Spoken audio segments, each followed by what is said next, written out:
Hello, कैसे हैं आप लोग। तो मुझे उम्मीद है कि आप ठीक ही होंगे। तो एक करंट अफेयर्स है, एक आर्टिकल है, वो है प्रधानमंत्री सूर्य सरोवर योजना। ये आर्टिकल इतना इम्पोर्टेंट है भारत के लिए, भारत के ग्लोबल वार्मिंग के लिए, कि आपको पता चल जाएगा इस रिपोर्ट में कि कितना इम्पोर्टेंट है। मैं क्या बताऊं। रिन्यूएबल सोर्स ऑफ एनर्जी, आज भारत जूझ रहा है किससे? पॉल्यूशन से।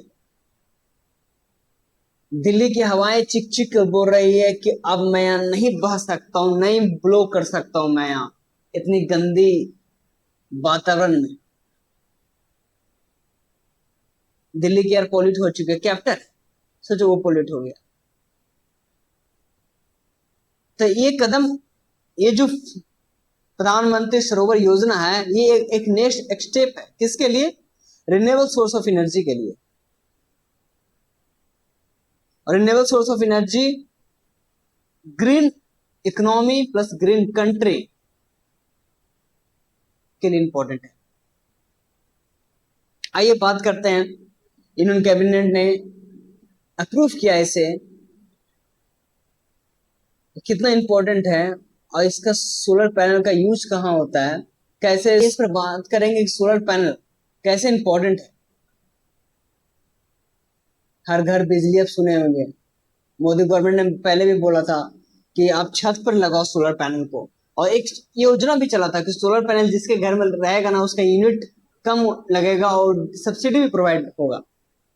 तो हमारी सरकार जोर दे रही है इस चीज को लेकर, रिन्यूएबल सोर्स ऑफ एनर्जी को लेकर, कि ज्यादा हमारे देश के बच्चे रिन्यूएबल सोर्स ऑफ एनर्जी की तरफ जाएं, नॉट ऑफ फॉसिल फ्यूल्स की तरफ। एक ग्रेजुअल स्पीड से हम लोग चलते हैं, धीरे धीरे धीरे, श्रीलंका की तरह नहीं है कि डायरेक्ट ऑर्गेनिक सब्सटेंस को बंद कर दिया और इनऑर्गेनिक सब्सटेंस को बंद किया, ऑर्गेनिक सब्सटेंस पर आए। तो क्या हुआ था? क्राइसिस आ गया था ना। तो हम लोग ग्रेजुअल फॉलो करते हैं।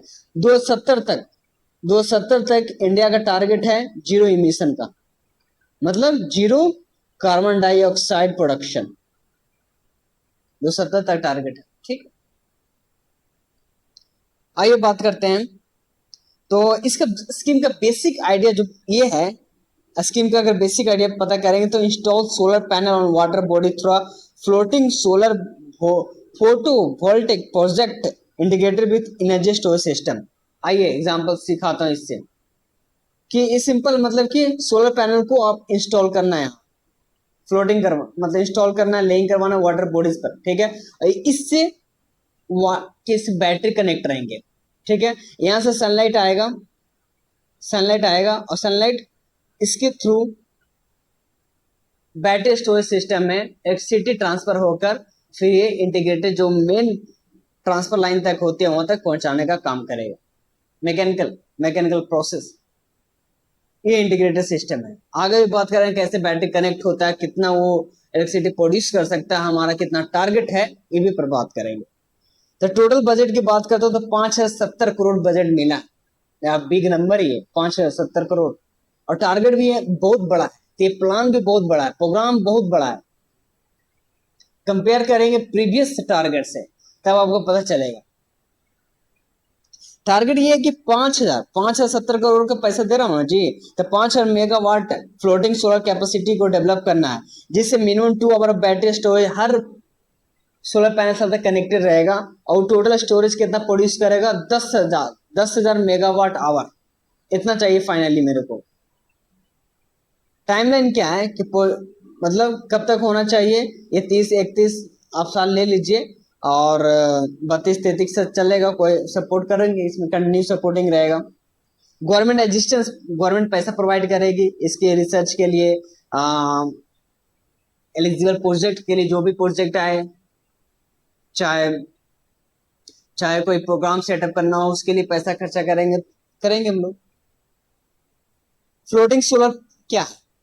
Solar panel mounted on floating platform install on reservoirs, lakes, dam and industrial pond. ये इंपॉर्टेंट है, ये कभी बहती हुई नदी में नहीं होता है। क्यों? क्योंकि इसके साथ वायर कनेक्ट होते हैं।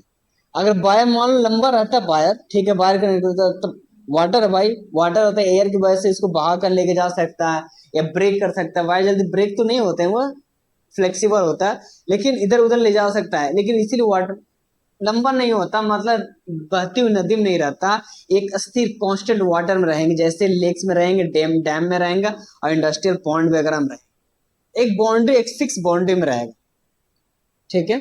यहाँ देख रहे हैं ना, एक फिक्स बाउंड्री है ना, एक फिक्स बाउंड्री में रहते हैं।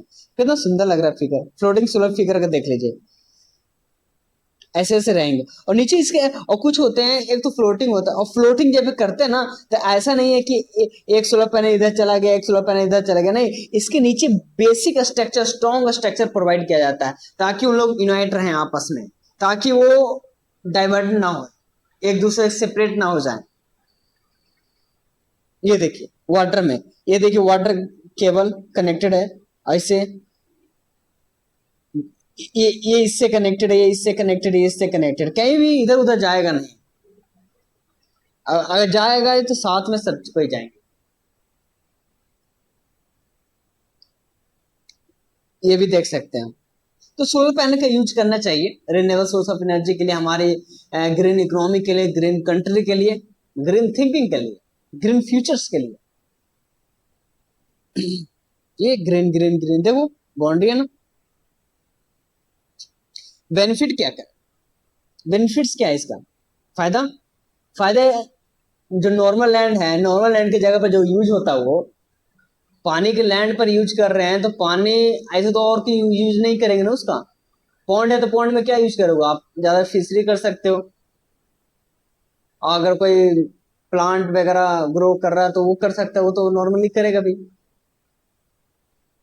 तो इसीलिए बेटर है कि उसका यूज कर लिया, दिमाग लगाए, गवर्नमेंट ने दिमाग लगाया, यूज कर लिया, थैंक यू। इससे एग्रीकल्चर लैंड सेव हो जाएगा, एंड अदर यूजेस हो सकते हैं। एग्रीकल्चर लैंड पर फैक्ट्री सेटअप हो सकता है, या उससे रिलेटेड प्रोग्राम इंफ्रास्ट्रक्चर बन सकते हैं। रिजर्वायर पॉन्ड का यूज हो सकता है, यूज हो रहा है। जैसे बैटरी स्टोरेज कनेक्टेड रहेंगे, improve grid reality through battery storage, battery storage से जो ग्रिड रियलिटी है उसको इंप्रूवमेंट मिलेगा। और सबसे इंपॉर्टेंट बात क्या है, 10 मिलियन टन CO2 है ना इमिशन, वो एनुअली रिड्यूस होंगे, और ये बहुत बड़ी अमाउंट होती है, 10 मिलियन टन हर साल। अप्रोक्सीमेटली की बात करूं ना, तो 16,000 से 17,000 equivalent job full time provide किया जाएगा।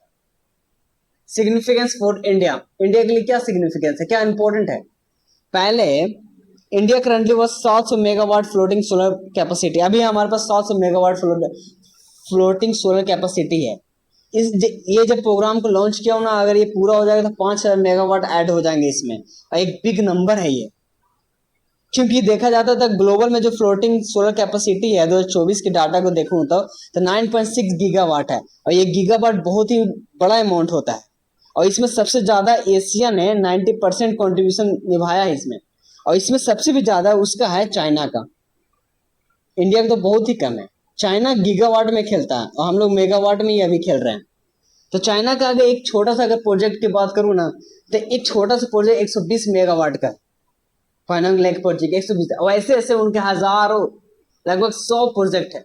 एक ये तो छोटा एग्जाम्पल बताया, और इंडिया के पास 5 6 7 प्रोजेक्ट ही है।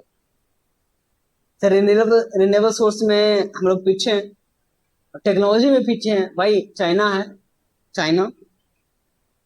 नेदरलैंड अकाउंट, यूरोप में जो फ्लोटिंग सोलर कैपेसिटी है उसमें से ज्यादा कंट्रीब्यूशन अगर कोई निभाता है तो नीदरलैंड है। ओमकारेश्वर फ्लोटिंग सोलर पार्क है, आपको नजर आ जाएगा। तो ओमकारेश्वर जो फ्लोटिंग सोलर पार्क है ये मध्य प्रदेश में है, और नर्मदा रिवर पर ये सेटअप किया गया है इसको। और इसका जो प्रेजेंट कैपेसिटी है वो 278 मेगावाट की है, और प्लांट एक्सपेंशन 600 मेगावाट की है। India largest floating solar project, India का सबसे लार्जेस्ट है, और ये बन जाएगा तो फिर ये लार्जेस्ट हो जाएगा। तो बातचीत चल रहा है। अब स्कीम की बात, ये स्कीम है, याद कर लीजिएगा कि रिवीजन है, रिन्यूएबल सोर्स ऑफ एनर्जी है, आउटले इतना करोड़ का, टारगेट इतना का है, स्टोरेज इतना का, CFA 1 crore, feasibility support 50 lakh पर project, CO reduction 10 million tons per year job इतना प्रोड्यूस करेगी। The megawatt power capacity, energy storage generated. Thank you so much. अगर आपको पीडीएफ चाहिए तो आप मैसेज कर सकते हैं, आपको पीडीएफ मिल जाएगा। अगर कोई इसमें त्रुटि रह गया हो, कोई प्रॉब्लम हो या कुछ और मेरे को ऐड करना चाहिए था तो आप भी बता सकते हैं मेरे को। Thank you.